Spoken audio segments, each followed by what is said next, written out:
Hello and welcome to the Celeste Stein Show. I'm your host, Dr. Celeste Stein, and I invite you to like, share, and subscribe to my YouTube channel where you can watch and catch replays of the live broadcast of the Celeste Stein Show. Thanks so much for tuning in today. We are also heard live on BBS Radio Station 1, which can be found on iHeart. Today's show is for anyone who might be thinking about leaving their corporate 9-to-5 job to start a business, but especially women. If you haven't heard already, there seems to be a paradigm shift taking place in the workforce following the corporate shift to working from home during the COVID pandemic. A new study reported by the World Economic Forum reports that 49% of new businesses started in the US were actually started by women, which is up from about 28% in 2019. The guest I invited to join us on today's program is going to help us unfold what is actually happening here. Lori Gasca is the founder of the Grove Workspace in Houston, Texas, and she is here to tell us a little bit more about what she's seen firsthand taking place. Lori, I welcome you to the show today. Hello, it is so great to be with you. Thank you, first of all, for having me on. And I look forward to sharing something that is really near and dear to my heart this morning with all of our listeners, especially the women or anyone who knows a woman who wants to help them out. It doesn't just have to be women who are interested in our topic today. But thank you so much for having me. It's a pleasure. Thank you so much for being here. We really do appreciate it because I know you have a wealth of wisdom on the topic for today's show. And I haven't told you this, but I have been a woman entrepreneur for 23 years now. So Oh, that's wonderful. Public relations, marketing, and advertising. So we can really engage in this conversation because I have learned a lot over the years. And speaking about years, in recent years, I don't think we've ever quite seen anything like this where women are saying no to the 9-to-5 and starting their own businesses. What do you think's actually going on? Well, it's really interesting because during the pandemic, we had only been open. As of August this year, we've been open 3 years at the Grove Workspace for Women. And let's just pause for just a second because I am surprised that I get this question quite a bit, but what is a workspace? What is a shared workspace? What's a co-workspace? So before we keep talking about the Grove, we probably need to clarify that for anyone who's listening who might need a little bit of clarification. The easiest way to describe it is similar to a gym membership where you buy a membership to go work out in a gym. You basically, when you come to a co-working space, buy a membership to a shared office space. And so that's what we are. And it's very much like a lot of other shared office spaces you'll come across, but we are female focused. So that is what gives us a little bit more of an edge on knowing about this topic and seeing firsthand what women are doing. I also get the question, are men welcome? Yes, men are welcome here always. We won't discriminate. That's a lucky man that gets in there, right? No. Hey. If a man can handle the pink velvet couch in the lobby, they are more than welcome to join us. So yeah, so when August 2019, we opened, and then the world shut down March 2020. And so I thought, what have I done here? I've got this business. And so we did the mandatory shutdown. We are in Texas, so we were probably a little more loose than some of the world with being able to get back and running sooner. But during that time, we saw so many businesses closing down and so many small businesses closing down. Absolutely. And it was, obviously the world was struggling, and we actually expanded twice during that period, because what I found was that, one, this could be a whole nother topic, Dr. Celeste, but what I found was that husbands who were no longer able to go and work in the office came home and took over the home office where the woman may have been working. And he got dibs on the office. And I'm like, okay, what's up with this? That's not quite right. So women were looking for a place to work. And also they were looking for community, because we did not realize how much we needed community until it was taken away from us. Right. And I'm so not the only one that kind of has dealt with that, because it's really hard when two people are both trying to work from home and you're in a shared space. It's very uncomfortable sometimes because of the noise levels, and you're trying to do all these Zoom calls and things like that. You feel like you're kind of a prisoner in your own home. You can't just freely walk about and do things because work has encroached on the home space. So your idea, I can see why it's booming. yeah, it's been so great to see. And as far as women shifting from corporate jobs or even coming out of like maybe a more domesticated role at home into their dreams, I really think that's what the pandemic did for a lot of women. We are adaptable as women. We as women, we are literally created to be able to juggle and handle multiple things at a time.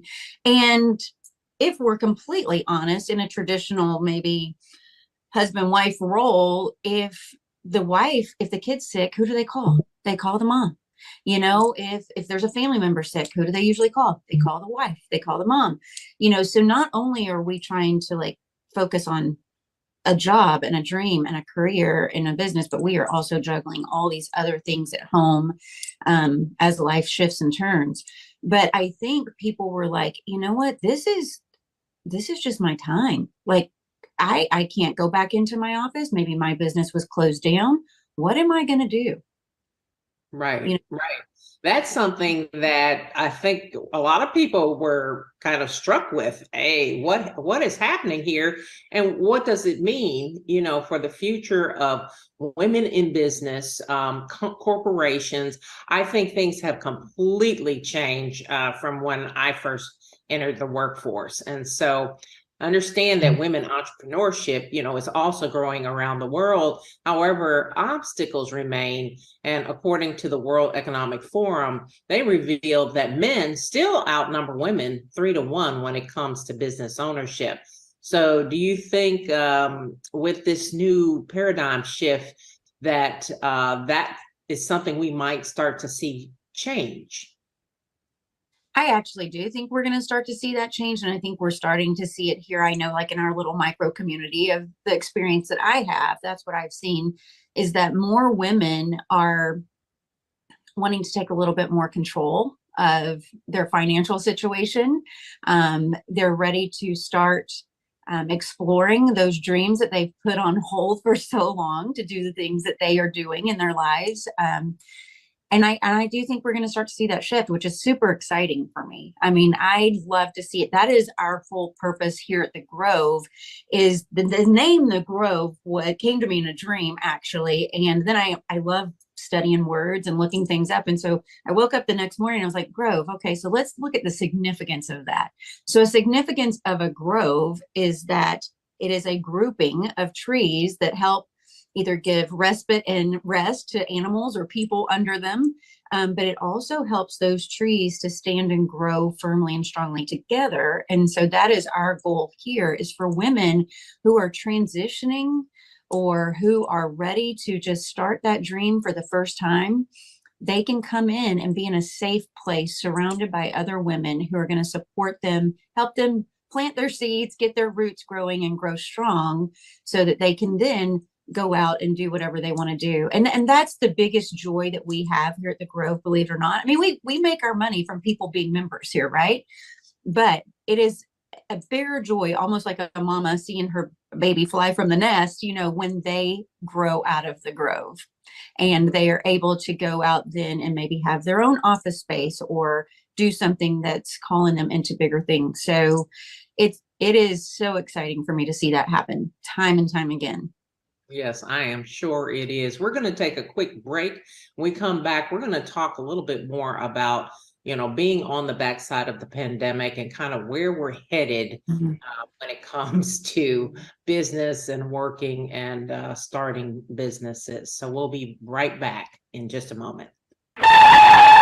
A lot of things have come to a screeching halt due to COVID-19, but you should know that the court system in Tennessee is still open and holding in-person hearings for orders of protection and other types of abuse cases. If you have a hearing date, double check on where your hearing will be held. If you need assistance on an order of protection or temporary restraining order, contact the Legal Aid Society at 1-800-238-1443 or visit our website at www.las.org. And we are back live talking to Lori Gasca, the founder of the Grove Workspace out of Houston, Texas. Lori, again, thank you for joining us. And I wanted to talk about the fact that even though we seem to hopefully be on the backside of the pandemic, women are reportedly still more greatly impacted by it. Why do you think that is? Well, because things shifted so much. Things shifted so much inside the walls of the home. They shifted so much in the way that we know how to do business. And as we mentioned earlier in the show, all of those shifts and things within the home tend to fall on the women's shoulders. Mm-hmm. So if you are a woman trying to manage this new way business is done, or the way that your kids are going to school, or just your husband now decides he really likes to work from home. What do? Now I've got this man in my hair all day long, and he wasn't here before. So I think that's where we just carry the burden. Like, women just carry the burden from an emotional standpoint, logistical standpoint, and beyond, really. So how difficult do you think that makes it to actually start a business right now? Because I can see where some women might be running to get to the office, it's a lot on you, when it comes to, raising children and, if you're married or even single parents that, really have all of it on them. I mean, is it difficult, to start a business? I think I'm probably mixed on my answer with that, because I don't always think that to start a business, period, is going to be completely easy. I don't, pandemic, post-pandemic, or whatever, it's going to have its challenges. I think if you are ready to start your business, no matter what the situation is, you're going to find a way to start your business. That is what I am seeing in women being so resilient, and women are strong and powerful. And I just keep going back to that word, adaptable. Like, we change and ebb and flow with situations. And I think if a woman wants to start her business now, yeah, there might be some challenges, but there also may be some positives to it, because there is small business loans. There are things out there that the economy is in, and the world is catching up to these issues and trying to find solutions, so women can go out and get a small business loan now if they want to. They can join a community of entrepreneurial women and like the Grove, and have that support system. And I think because we are all kind of in this together, we feel this camaraderie, and we want to fight and support that woman who is doing her thing now more than ever, because we want to see her rise. And I love the saying that a rising tide raises all ships.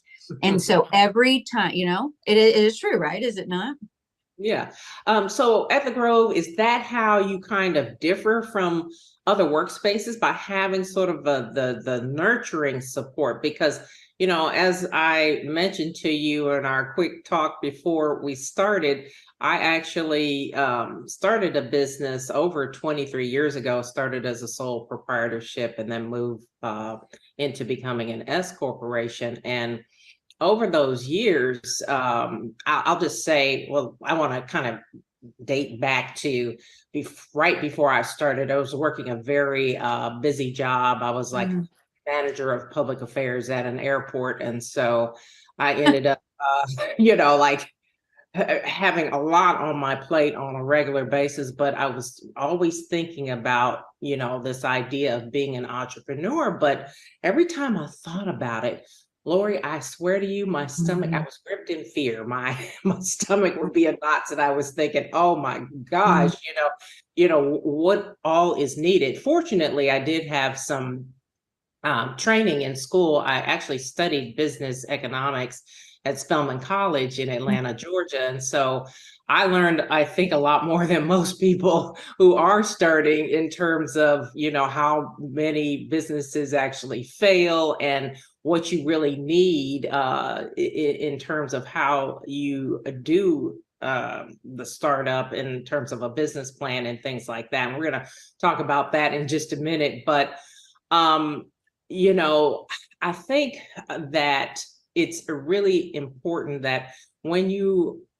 are starting, that you're aware that there are other people in this, that you can find those people who, can help mentor you. And so I want to talk about mentorship. Typically I really would have to hunt for a mentor. I found a lot more people were coming to me for help and assistance than the other way around. Fortunately, I did have some, knowledge and background, but, how strongly would you recommend at the outset getting a mentor or, being a part of a space like the Grove and having those people around you? That actually is probably one of the number one things you should do. I mean, that is such a great point to bring up. And I too was in corporate world 23, 24 years ago in a corporate world entrepreneurial role. I had created my own public relations firm and I was working with corporate clients. So I think we have a very similar path in that we're probably close to the same age. Yeah. And so I would like to say that I think things have evolved as far as women being more on the forefront of starting businesses and it being more accepted and encouraged. But that is the number one thing, because entrepreneurs kind of get into this mindset of, I'm doing this alone. Entrepreneur itself kind of seems like I'm a solo, person doing this. You can't do it alone. I mean, you can, right? You can get out there and do it by yourself and grind away, but why not take the opportunity to learn from other women who've already been down that path a little bit, who can maybe save you some of the heartache from learning from our mistakes, right? And also just knowing that you have a safe place to come to and discuss your ideas. We call masterminds. We have masterminds here quite a bit where we just sit in a room or we sit around a table and we talk about everybody's business. What is your struggle right now? What is your success right now? What's going well? What is not going well? We have a 6-week course here called the Greenhouse, because related to the Grove, a greenhouse is where you plant seeds and nurture them until they can be planted outside. So same concept. And it is 6 weeks of mastermind where every single week there's 6 women in the room. They each get a chance to talk about the next level of their business or their next struggle. And every woman who has done that is just absolutely floored with the power of community. And that is, it's huge. It has to happen. You have to find your community. Yeah, that kind of thing I think really helps in getting over your fears. Because like I said, when I first started, that being gripped in fear, I remember actually one day I was talking to a friend of my husband's, and he asked me, what was going on, what was I thinking about? And I said, well, I've been thinking about this idea of starting a business. I said, but every time I think about it, I just get so afraid. And he goes, what are you so afraid of? And I said, he's like, what is the worst thing that could happen? And I said, well, let me think about that. Let me answer that question. And, the answer was, well, wait a minute. I've always worked. I mean, I had a newspaper route at the age of 9. And so I was like, I guess, if it just is totally off and doesn't work, I would, start over again and just get another job. But, 23 years later, we're still in business. Okay. So I think sometimes you just have to, and I won't say it's just been easy and it's been the greatest thing ever. It's been very difficult at times. And so, you always struggle and what have you, but that friend, he goes, fear is just false evidence appearing as real. I said, wow, that's really good. You know, and Go back and write that down. That needs to be on my wall here. That is amazing. I love right. I it. just love that, you know, and that's what kind of helped me to get over it. And then I had a friend that was in banking. I never even thought about him as a resource, but one day we were talking and I told him like I would love to start this, you know, PR business just like you. And he was like, well, how much money do you need? I was like, oh, wait a minute. Like, you know, when you really start talking about that, you're like, you realize, hey, I am going to have to pay this back, right? So you really have to be mindful of that, you know. And so I want to talk to you a little bit about funding because that's an important component. Are you able to, you know, get people matched with funding sources, or do you have partnership in those areas? And kind of what do you recommend that people do in those circumstances where they're starting, they find they need funding? So within my circle of network, we have bankers and financial advisors who can definitely help people with that situation. Um, so similar to you, when I started the Grove, I didn't have to take a huge amount out because, you know, we didn't need a bunch of overhead. And I had another business, fortunately, that was giving me some income. So I wasn't trying to just be solely dependent on this as my income in the beginning. So I think that's something you have to decide too. How much money am I going to take out depends on, am I going to be living on this money as well as starting my business on this money for a while? Or do I have enough money set aside to live on for a little bit? And this money I'm taking out is just going to be for my business. So I think you need to be super realistic with your budget. And as you know, you can probably attest, things usually cost more than what you think they're going to. So always have a little bit more there than you need. Budgeting is it's not my strong suit. I wish I could say it was. I this year finally hired a bookkeeper. I was like, I can't do this. It's not my strength. But I think that's something important too, to assess your strengths and be completely transparent with it before you jump into this. Right. I sat in on a small business QuickBooks session at a business seminar in Tampa a few weeks ago, and it was so interesting. The people in the room, I was a little more experienced and actually had, you know, used QuickBooks for about 20 years, and I Wow. was just sitting in there listening, and it just, well, I can understand why people don't always want to jump into that because it's very costly. You know, this one lady was saying she was paying $800 a month with her business just to do the bookkeeping. So those are all things that are so important that certainly need to be talked about, and a plan devised with a very specific strategic detail as to how you're going to take care of all of the obligations. You got to know what those things are. And unfortunately, sometimes people haven't thought about that before they get into it. So that's something we're going to talk more about when we talk about corporate structure and all the things that you're going to need, you know, to start a business. So we're going to take another quick break. I want to mention that we do have a call-in number. If there are those of you out there that might want to call into the show and ask Lori or myself some of the questions you may have about small business ownership, let me give you that number. It is 888-627-6008. Again, that number is 888-627-6008, and we'll be looking out for your calls. And if you should have questions, we can interject those into the show in a few minutes. So we'll take a quick break and we'll be back in a moment. When it comes to relationships, there are some obvious signs you can use to spot someone who might be abusive. First, they have a tendency to want to rush into a relationship. They may also show signs of jealousy and mistrust, and you could find they expect you to be perfect and will try to cut you off from other important relationships. They could also be abusive towards animals and children. To learn more about the signs of dangerous individuals and how you can identify and avoid unhealthy relationships, contact the Legal Aid Society at 1-800-238-1443. And welcome back. You're listening to the Celeste Stein Show. I'm your host, Dr. Celeste Stein, and today we're talking to Lori Gasca.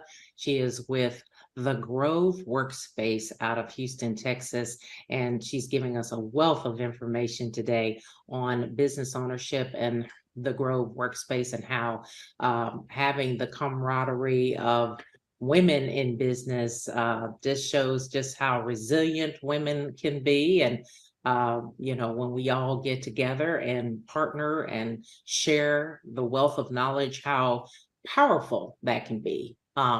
As we continue on with the show, I wanted to take a moment to talk about what folks actually need to consider before jumping out on their own and starting a business, leaving that 9 to 5.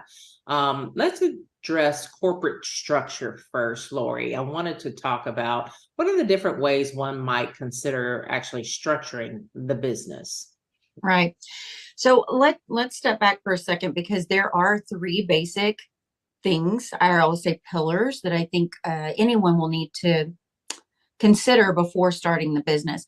And you say people leaving corporate 9 to 5, that is a big thing. But it's also the woman who's ready to start her business that hasn't had a job for a while, or maybe has been focused on raising children or something like that. So there's lots of different reasons why a woman or phase of life that she may want to be starting a business. So you've got your business foundation, which includes the corporate structure, right? So that's super important. And then you've got your mindset. We're gonna focus on that a little bit, because if you don't have your mindset set correctly, then you've lost before you start, right? So, and then the final thing is marketing, and making sure that you have your messaging clear, your product clear, your ask clear. So for structure, there are various ways to do that.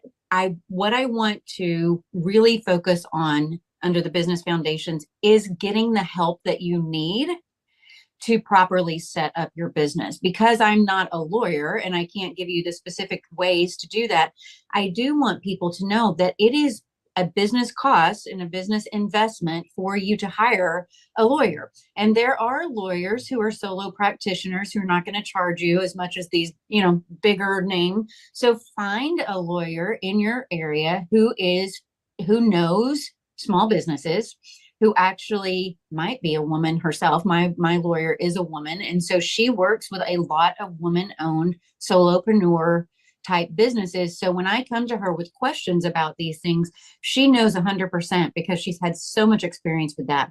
So making sure that you realize your team is set, and you are not, again, go back to not doing this alone. You've got your community of support that we've talked about having, but you need your business foundational support as well. So you are going to need that legal counsel and guidance. And it's not like you're going to have to pay for this lawyer legal fees forever. They're just going to set you up properly so that you have the correct LLC or S Corp or whatever it is that you need that is going to be best for your business, to protect you, to protect your home, to protect your actual business. You're going to need, you mentioned QuickBooks. You're going to need somebody right away who is going to help you with that. If that's not your skill set, like I said, it is not mine. So you can find someone who can handle all of that for you. My bookkeeper is $159 a month, and I would pay that for the rest of my life. I mean, I have to deal with it, right? I understand completely. It's amazing. But talk to an accountant, talk to someone to make sure that you know how much money you need to set aside for your taxes every month. When you're bringing income in, what can you write off? These are all parts of your business foundation. And as an entrepreneur, we often feel like we can do all of that by ourselves. Right.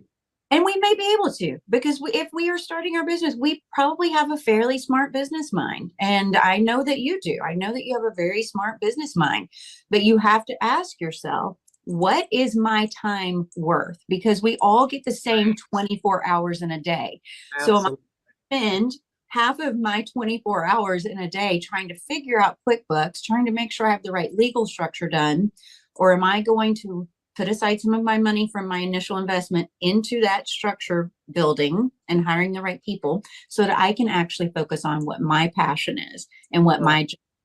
Yeah, you definitely have to develop your pie chart and know where, the money's going, how much that is. And, even before you borrow, because So many people have come to me, even doing public relations, we ended up helping in so many other ways. And you kind of look and you're like, wow, I'm the type that if I can help, I will. But like you said, a lot of people do need very specific advice, whether it be legal advice or working with a bookkeeper or an accountant to help them with the billing and I meant invoicing and accounts receivables and things like that.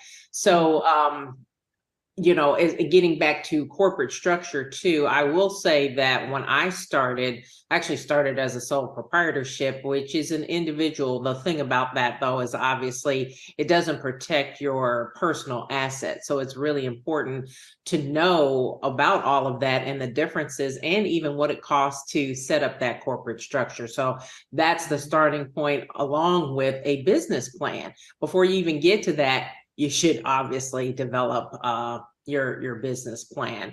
Wanted to talk about, also adding things like insurance. I'm sure those are all things that are part of when you're networking at the Grove, letting people know, hey, you need all these things. And I know here, I guess I'm in the Florida area.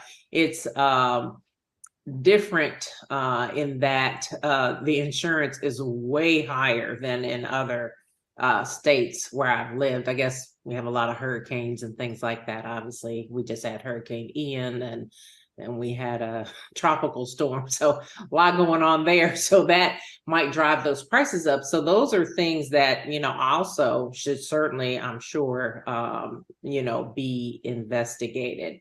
The next thing I do want to get into a little bit more, we talked about it briefly on the front end, but it is funding. So Lori, what are some of the ways that you think women can actually, who have never been in business before, who might be at home thinking about, starting a business for the first time, or maybe you've worked a little bit, you're tired of that rat race and you want to do your own thing. Of course, I'll say you might be jumping, what do they say, jumping out of the frying pan into the fire or whatever.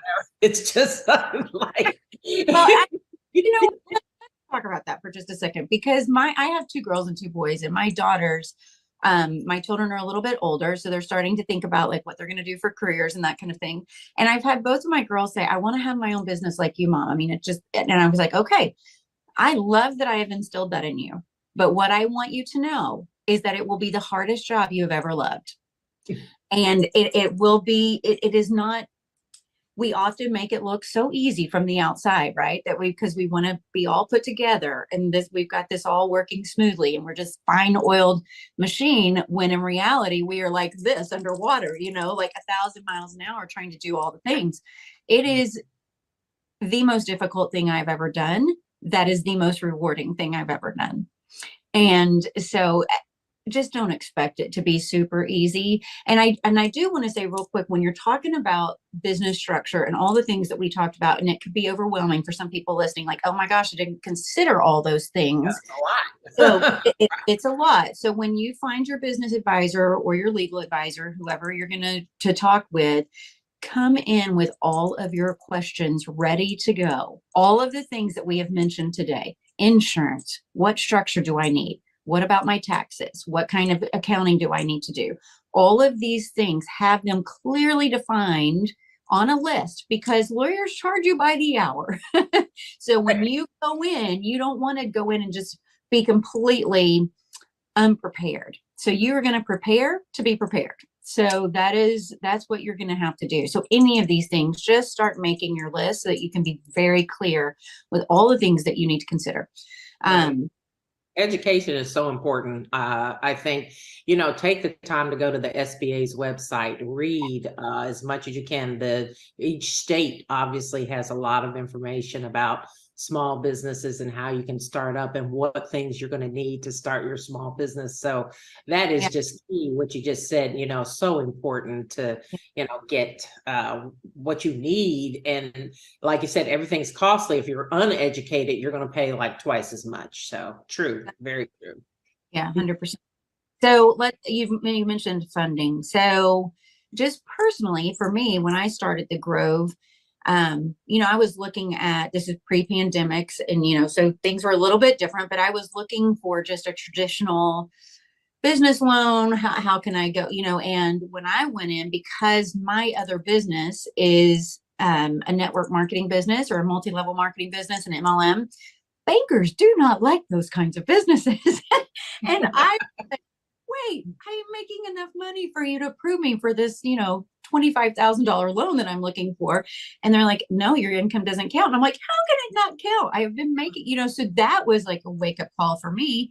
So we had to get a little creative, like, how are we going to do this? And we refinanced our house, and rates were really low at the time. So we were able to roll it into a second part of our mortgage. So there are other ways that you can do this than just going to the bank and asking for a loan.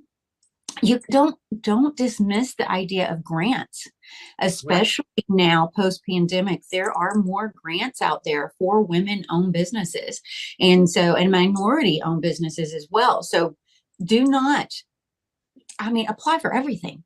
It's like when I was going to college way back in 1988, my mom was like, apply for all the scholarships, Exactly. Listen to mom. My thing, no one's ever going to tell you yes if you don't ask. Mm-hmm. You might get a no, but no one's going to tell you yes if you do not ask. And so don't ever open the door, you will never know what's behind it, right? Exactly. Push on all the doors. Push on all the doors. And you know what? Go to women who are established in business in your area. Those women may be wanting to invest in a woman who is starting a business. You need to look and be creative in the ways that you are seeking out funding, and not just think if someone tells you no at a bank that you cannot do this. Because you're going to get no's along the way. You're going to get no's for a lot of things, but you've got to be prepared to push on the doors and open other doors and start conversations with people. Because if someone were to come to you, Dr. Celeste, and say, I need to think about funding for a business, you can share with them your personal experience. Mm-hmm. But if they ask you, you're probably not just going to throw it out there. So start networking, start talking to women who have shown to be successful in business. Ask them what they did. What did you do? Right. What did you learn? What is something that you would not do again? What is something that you definitely would do again? So just ask the questions. Right. And you got to sometimes hunt those people out, because there are not very many of us. There really aren't. And they're way fewer since the pandemic. So many businesses have, either temporarily halted or have closed altogether. So now it may be a good time to kind of start to get back out there now that doors are opening and that type of thing. One thing I wanted to mention is that data from the Bureau of Labor Statistics shows that approximately 20% of new businesses fail during the first 2 years of being open, 45% during the first 5 years, and 65% during the first 10 years. Now, those certainly to me are not good odds, and women and minority-owned businesses certainly tend to face greater struggles because they don't usually have access to the same capital and funding sources that other businesses have. So are you seeing in your circles, are you seeing more being done about that? Because I think that is something, I wish there were more lobbyists that were, fighting for women to get that funding, because with this huge shift and change in how we work, and, being comfortable with the idea of, working from home or working from a dedicated workspace like the Grove, I think it's something I hear a lot of talk of, but not a lot of action. What are you hearing? Well, let me talk about the experience that we're having here, because what I am seeing in women, and those statistics are a little scary. They really do kind of make you shake in your boots, right? But what I'm seeing here is that the women who are successful versus the women who are not succeeding are the ones who have determined whether they're going to have a hobby or they're going to have a business. Wow. And the ones who show up and are committed to being here, to working through these challenges, to being surrounded with other women, to get the support from other women, they are succeeding. Right. One thing though, I meet a lot of people. I'm always talking to other female entrepreneurs, and I see that they tend to shy away from those collaborative partnerships, which I think is the main thing that's helped me to succeed. And it's almost like they're afraid you're trying to take something from them, or, something else is going on. And it's like, I'm just trying to help you, but it's interesting to see that those with a lot lesser experience, they're just not sure which way to go or who they can talk to or trust and that kind of thing. You hit on a key point. And I see this all the time, that people are so focused on competition that they miss the collaboration. And here's what I'm going to just stop and tell everyone who's listening to this. There's enough to go around. There is enough. Right now, especially, you are so right. Yeah. Enough to go around. And listen, I've got a massage therapist who moved in here in one of our office spaces. The people that she networks the most with are other massage therapists. You know why? Because she has two hands. She can only do what she can do with two hands in her allotted amount of time. So if she connects with these other massage therapists, she has people that she trusts that she can refer people to.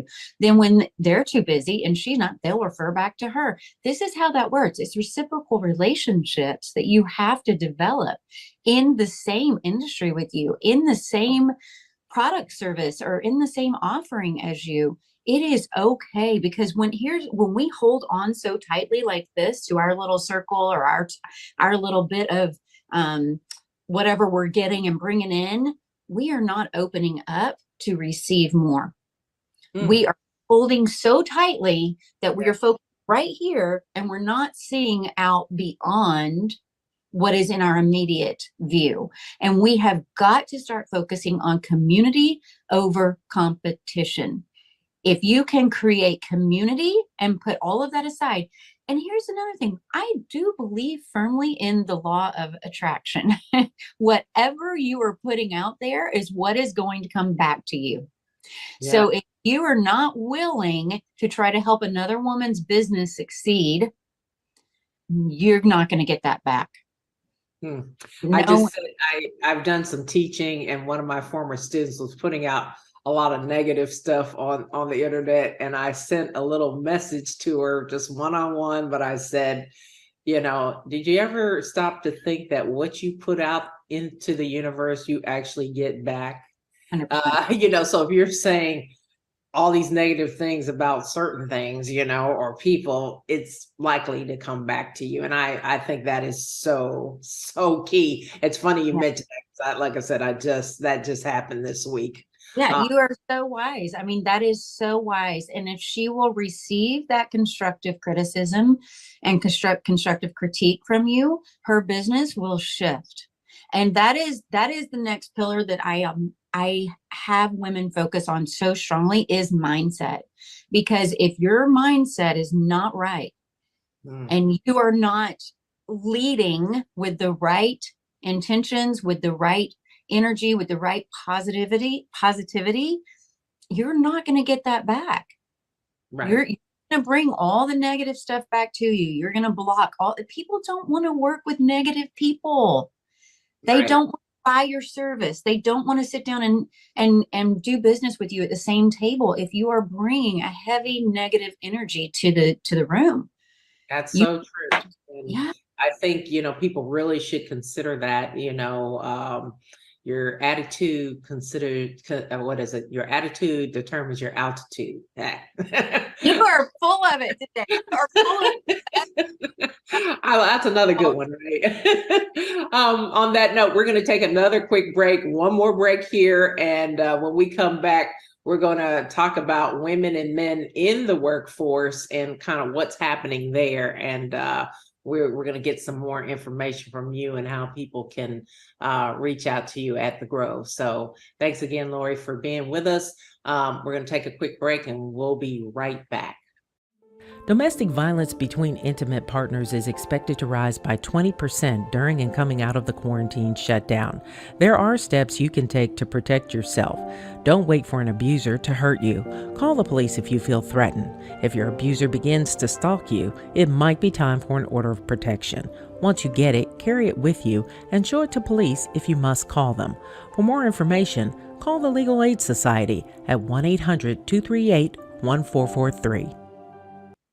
And we're back talking to Lori Gasca with the Grove Workspace, and she's just been a wealth of information today. If you've missed this one, you better try to catch the replay, and I'll be posting that so that people can catch this, because it's been, a wealth of information here shared today for especially women entrepreneurs.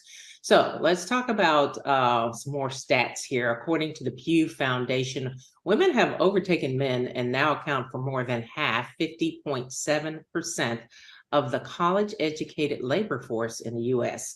Yet they are still hitting that glass ceiling when it comes to leadership roles. I've heard that my whole life and my whole working career that women continue to struggle under the glass ceiling. What do you think it's actually going to take to change that, Lori? That's a good question. I wish we had the magic ball to answer that one. I got so frustrated with corporate America. That's why I came out of it and started raising our family and just took a break for a while because I just needed to detox from it. And now we're not saying all corporate is like this, right? Because there are amazing corporations out there that really support women, really elevate women. Good for them. Kudos to them. Right. But something's obviously going on, right? With so many women leaving and starting their own businesses. There's something happening, and people, I think, need to take note, right? Yeah, there's definitely something happening. And I think what I am seeing, and the biggest thing, is that women are at a point finally where they're saying, I want to follow a passion and not a paycheck. And I want to do something that lights my soul, feeds my fire, that is really going to leave a legacy for when I'm gone, and that's why I started the Grove. I was looking forward to the year of turning 50. So I was in my 49th year of Around the Sun. And I thought, this is my time. If I don't do something right now that is full of fear, like we talked about earlier, if I don't step forward in spite of fear, I will not do it. I won't do it. And so at 50, I said, I'm doubling down. I am doubling down, and I'm going to do this. I'm going to do something that is passion, heart-centered driven versus just working for a paycheck. And I think that women are going to have to come to that decision in their mind. Like, what do I want? Do I want to continue this rat race? What am I trying to prove by it? Do I want to fight and break the glass ceiling? Because you can. We know it's not an easy road, but you can. But then you have to also consider, why am I doing this? And when you asked earlier, when you said your friend asked you, what are you fearful of?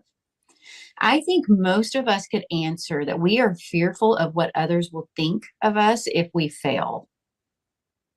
And I think a lot of what women do, and they stay in certain careers and in certain jobs because they are fearful of what the perceived look will be if they walk away from a career that they've been working at or they've been building, and it may be perceived as failure.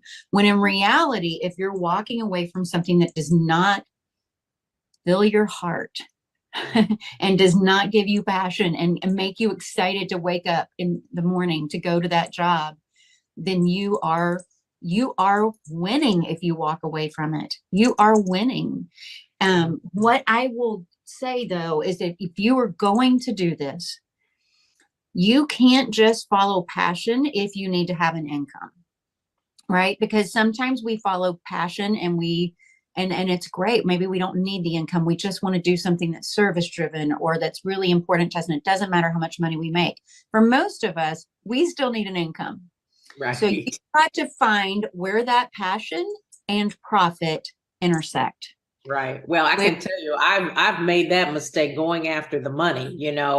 I'm gonna do this because I want to make a lot of money. But I mean, you obviously need to feed your family and so forth. But if it's not passion driven, that's another really good point that Mhm. I would give to the folks listening out there.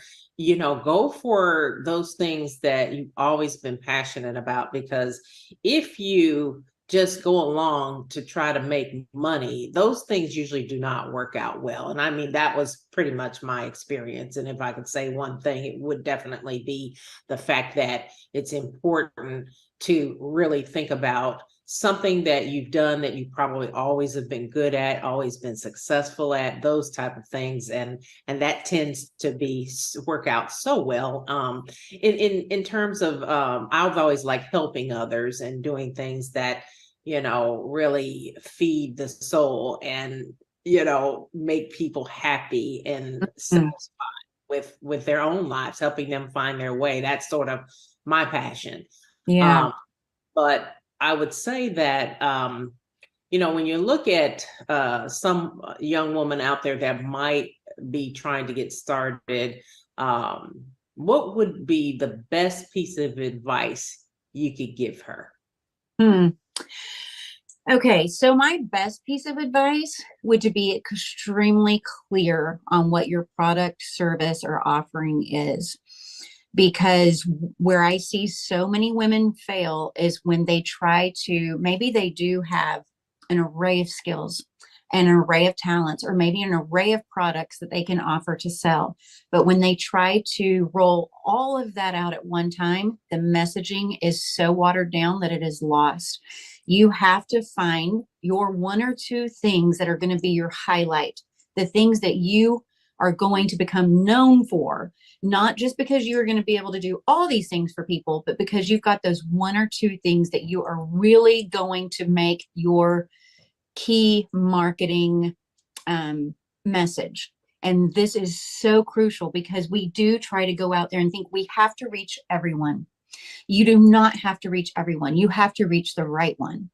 Mm. You do not you do not need quality, you need quantity. I mean, you don't need quantity, you need quality. I said that backwards. You need quality clients. You need quality buyers. You need quality people who are looking for your product. So you have matched your product with the right consumer. Right. Because I've definitely, that's another thing I've learned is, kind of being strategically focused where, what do they say? Niches make riches. You kind of have to really narrow down that what you're doing, to those few Oh my, folks that really can appreciate what you do and can afford your services. So, don't ever devalue yourself. We're all important in the grand scheme of things and what we do. And so, yeah, it's important not to just go after everything, but those things that are very focused. As we prepare to sort of wrap up here in just a moment, I want to give you the opportunity, Lori, to tell us a little bit more about the Grove Workspace and how others can actually be a part of it. thank you. I really appreciate that. And you and I could talk all day. I just love this topic. I've had a great conversation with you. So thank you so much. Great. Yes, thank you. Okay. So the groveworkspace.com, the Grove, Grove workspace.com is where you can pretty much find everything. I will mention that there is something coming up that is our inaugural event that we're hosting in January, the first Friday of 2023. Not a better way to kick off your year for your business. If any of these things that we have talked about have piqued your interest and you think, I want to dive in more, I need to learn more about this, grab a ticket and come to Houston, Texas. It's actually the Woodlands, Texas. It's a little bit north of Houston. You can fly into Houston and come to us. If you're in our area, of course, you can drive to us. But it is going to be an intensive, it's called the Grove Growth Summit. That is a tongue tire, but it's the Grove Growth Summit. And you can get information on tickets at thegroveworkspace.com. We have 12 women who are coming to teach you on legal. They are going to teach you on how to create reels, how to create your branding content, how to pivot when life doesn't go as planned, We are going to teach on digital products because digital products are a fantastic way to make money. And the whole afternoon, you get to pick the breakout sessions that you want to attend that are most important to your business right now. So you can actually tailor the event for you and your business and where you are. So if you have a dream, this is for you. If you're just surviving in your business and not thriving, this is for you. If you are thriving and want to go to the next level, this is for you. So go to thegroveworkspace.com, check that out. We would love to have you. I mean, it would be such an honor to welcome you. And if you want to reach out to me, message me through there. You can also find our Facebook page, The Grove Workspace.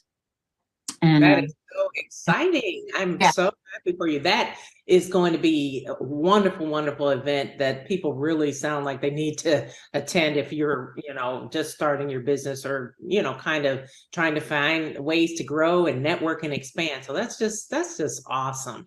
I want to thank you so much for joining us today. This has been so enlightening. I really hope that, I wish you the most success with your business. Hope 2023 is an awesome year. Looking forward to hearing more about your event next year. I want to say that's all the time, unfortunately, we have for now, though. Please join me for the next live episode of the Celeste Stein Show in 2 weeks. You can catch replays of this and previous episodes on my Celeste Stein YouTube channel. Thanks for watching.